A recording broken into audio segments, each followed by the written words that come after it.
Hi అండి. అందరికీ నమస్కారం. Welcome to my YouTube channel Saoji Krish. మనం రోజు స్టోరీస్ చెప్పుకుంటున్నాం కదండీ! ఈరోజు ఒక మంచి మోరల్ స్టోరీ తోటి నేను మీ ముందుకొచ్చానండి. స్టోరీ పేరొచ్చేసరికి 'తెలివైన కోతి' అండి. స్టోరీ లాస్ట్ వరకు వినండి. విని మీకు నచ్చినట్లయితే తప్పకుండా లైక్ చేయండి, షేర్ చేయండి, సబ్స్క్రైబ్ చేయండి. తప్పకుండా ఈ స్టోరీ ఎలా ఉందో గూడా కామెంట్ చేయండి. ఇప్పుడు మనం స్టోరీలోకెళ్దామండి. 'తెలివైన కోతి'. ఒకప్పుడు ఒక అడవిలో ఒక నది ఒడ్డున ఉన్న బాదం చెట్టు పైన ఒక కోతి నివసించేది. కడుపు నిండా తినడానికి మంచి బాదం పండ్లు మరియు తాగడానికి పక్కనే నీరు ఉన్నందున ఆ బాదం చెట్టుని కోతి నివాసంగా మార్చుకుంది. అదే అడవిలో ఒక ముసలి మరియు అతని భార్య నివసించేవి. ఒకరోజు ముసలి నది ఒడ్డుకు వచ్చి బాదం చెట్టు కింద విశ్రాంతి తీసుకుంటుంది. అది చూసిన కోతి ఆ ముసలికి కొన్ని బాదం పండ్లు ఇచ్చింది. ఆ బాదం పండ్లు ఎంతో నచ్చటంతో ముసలి మరుసటి రోజు కూడా పండ్ల కోసం చెట్టు దగ్గరికి వచ్చింది. ప్రతిరోజు ముసలి బాదం పండ్ల కోసం రావడం దయగల కోతి ముసలికి పండ్లు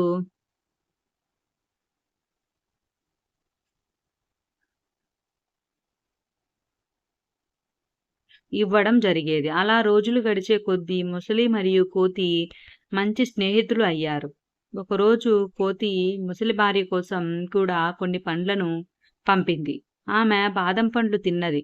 మరియు ఆ పండ్లు ఆమెకి బాగా నచ్చాయి. కానీ ప్రతిరోజు తన భర్త కోతితో గంటల తరబడి మాట్లాడుతూ ఉండడం ఆమెకి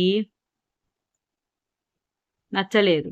కోతి కారణంగా తన భర్త తనతో సరిగా గడపట్లేదు అని బాధ మరియు అసూయతో ఉంది.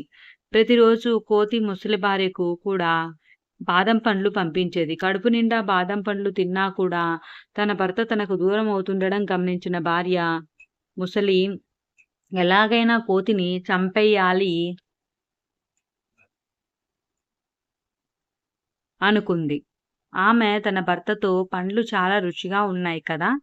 చెట్టు మీది పండ్లే ఇంత రుచిగా ఉంటే ఎంతో ఉన్నతమైన మనసున్న కోతి హృదయం, గుండె ఇంకా ఎంత బాగుండాలి అని భర్తతో అంది. భార్య యొక్క దురాలోచన అర్థం కాని ముసలి ఏంటి అని అడిగాడు.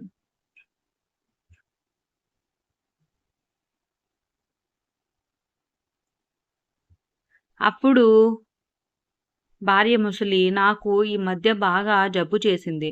డాక్టర్ దగ్గరికి వెళ్తే మంచి మనసున్న కోతి యొక్క గుండెను తినాలని చెప్పాడు. లేకుంటే నేను త్వరలోనే చనిపోతానట అని చెప్పి గట్టిగా ఏడ్చింది.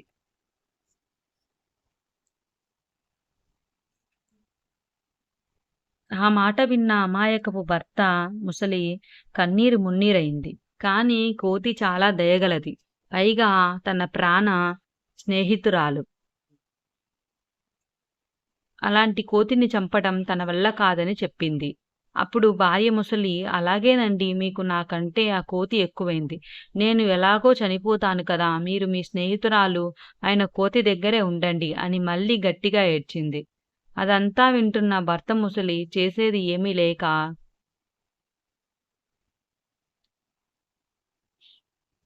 కోతి దగ్గరికి వెళ్ళాడు. భర్త ముసలి కోతితో నీవు మాకు రోజు రుచికరమైన పండ్లని ఇస్తూ మా ఆకలిని తీరుస్తున్నావు. అందుకు కృతజ్ఞతగా నా భార్య నిన్ను ఈరోజు మా ఇంటికి భోజనానికి ఆహ్వానించింది. నువ్వు తప్పకుండా రావాలి అని చెప్పాడు.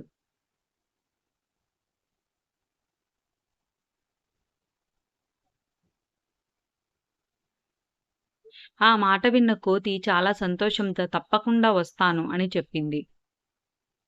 ఈతరాని కోతి ముసలి వీపుపైన కూర్చుంది.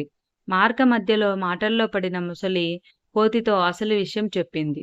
ముసలి భార్య యొక్క కుతంత్రపు ఆలోచన విన్న కోతికి ఏం చేయాలో అర్థం కాక వెంటనే నాకు నువ్వు చాలా గొప్ప స్నేహితుడివి. నేను నీ కోసం లేదా నీ భార్య కోసం నా హృదయం, గుండె ఏంటి ఏమైనా ఇచ్చేయగలను.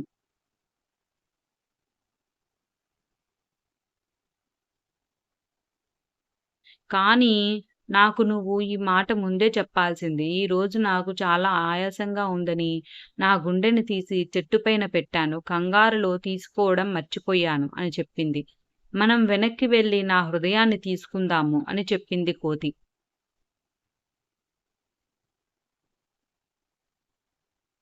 ఆ మాట విన్న మొసలి సరే అని వెనక్కు తిరుగుతుంది. నది ఒడ్డుకు చేరుకోగానే కోతి వెంటనే చెట్టు మీదకు దూకి మొసలిని బాగా తిడుతుంది. ఇన్ని రోజుల నుండి నిన్ను, నీ భార్యను ఆకలి బాధ నుండి కాపాడితే చివరకు నన్నే చంపుతామని అనుకుంటారా? మీకు ఇక ఎలాంటి పండ్లు కూడా ఇవ్వను అని తన ప్రాణాలు తాను కాపాడుకున్నందుకు సంతోషపడింది.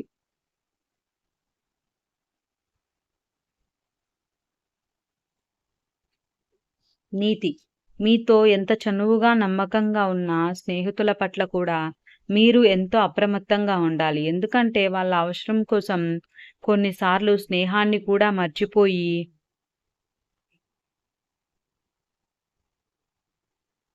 మీకు హాని కలిగించవచ్చు. విన్నారు కదండీ! ఈ స్టోరీ ఎలా ఉందో తప్పకుండా కామెంట్ చేయండి. ఈ స్టోరీ నచ్చినట్లయితే తప్పకుండా లైక్ చేయండి, షేర్ చేయండి, సబ్స్క్రైబ్ చేయండి. ఇప్పటివరకు సబ్స్క్రైబ్ చేసుకోని వాళ్ళెవరైనా ఉంటే తప్పకుండా సబ్స్క్రైబ్ చేసుకోండి. పక్కనే బెల్ ఐకాన్ ఉంటుందండి. అది హిట్ చేశారంటే నేను పెట్టేవన్నీ మీకు వెంటనే వస్తాయండి. వెంటనే మీరు చూడొచ్చండి. థాంక్ యూ అండి. ధన్యవాదాలు.